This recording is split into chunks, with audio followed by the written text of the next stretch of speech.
আসন্ন ঈদ উল ফিতর উপলক্ষে চাঁপাইনবাবগঞ্জের রহনপুর রেলওয়ে শুল্ক স্টেশনে টানা ৬ দিন বন্ধ থাকবে সব ধরনের আমদানি রপ্তানি কার্যক্রম। মঙ্গলবার রহনপুর স্টেশনের পক্ষ থেকে এই সিদ্ধান্ত জানানো হয়। তবে ছুটি শেষে আবারও নিয়মিতভাবে শুরু হবে ভারত বাংলাদেশের পণ্য পরিবহন।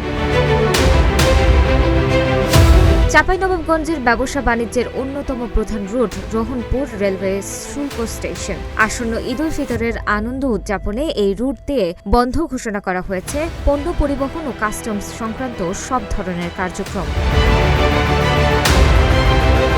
কাস্টমস ও রেলওয়ে কর্তৃপক্ষের সিদ্ধান্ত অনুযায়ী টানা ৬ দিন ভারত বাংলাদেশের মধ্যে কোনো পণ্যবাহী ট্রেন চলাচল করবে না। এই সময় স্টেশনে মালামাল লোড আনলোড সহ অন্যান্য প্রশাসনিক কাজও সাময়িকভাবে স্থগিত থাকবে।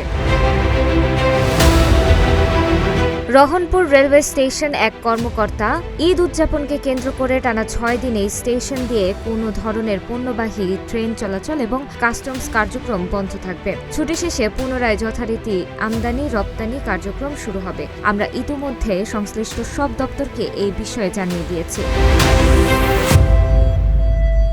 রহনপুর স্টেশন হয়ে আসা পণ্যসমূহ মূলত সারা দেশে সরবরাহ করা হয়। ঈদের এই লম্বা ছুটিতে কাজ বন্ধ থাকায় এখন কিছুটা নিস্তব্ধ শুল্ক স্টেশন এলাকা। তবে সংশ্লিষ্টরা জানিয়েছেন, ঈদের ছুটি কাটিয়ে ফিরলেই পুনরায় ফিরবে কর্মচাঞ্চল্য।